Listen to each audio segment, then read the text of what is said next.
ছাত্রীদের দাবির মুখে পদত্যাগ করলেন ভিকারুননিসা নূন অ্যান্ড স্কুল কলেজের ভারপ্রাপ্ত অধ্যক্ষ কেকা রায় চৌধুরী ও পদার্থবিজ্ঞানের অধ্যাপক ফারহানা খানম। ক্যাম্পাসের সকাল থেকে শিক্ষার্থীদের অবস্থানের পর রাত 10টার দিকে পদত্যাগপত্রে স্বাক্ষর করেন তারা। নতুন ভারপ্রাপ্ত অধ্যক্ষ মাজেদা বেগম বলেন, আগের শিক্ষকদের পদত্যাগের মাধ্যমে একটি মুক্ত, স্বাধীন, নিরাপদ ক্যাম্পাস পাবে শিক্ষার্থীরা।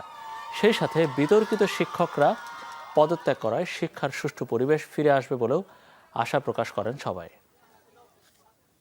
ফারহানা খানমের আমরা যেই চাকরি থেকে বরখাস্তর এটা নীতিগতভাবে আমাদের গভর্নিং বডিতে সিদ্ধান্ত হয়ে গেছে। আজকে 3 দিন ধরে আমাদের এই মেয়েরা, এখন দেখেন আপনি রাত প্রায় 10:30 11টা বাজে, তারা এখনো ক্যাম্পাস ছাড়ে নাই।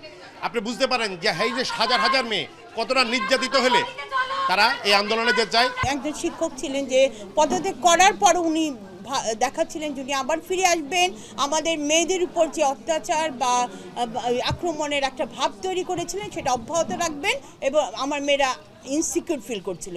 এই ইয়ে থেকে ওরা আরও বেশি সচেতন হয়েছে এবং এই পদত্যাগপত্র যাতে হয়, আমার মেয়েরা যাতে সেফ থাকতে পারে।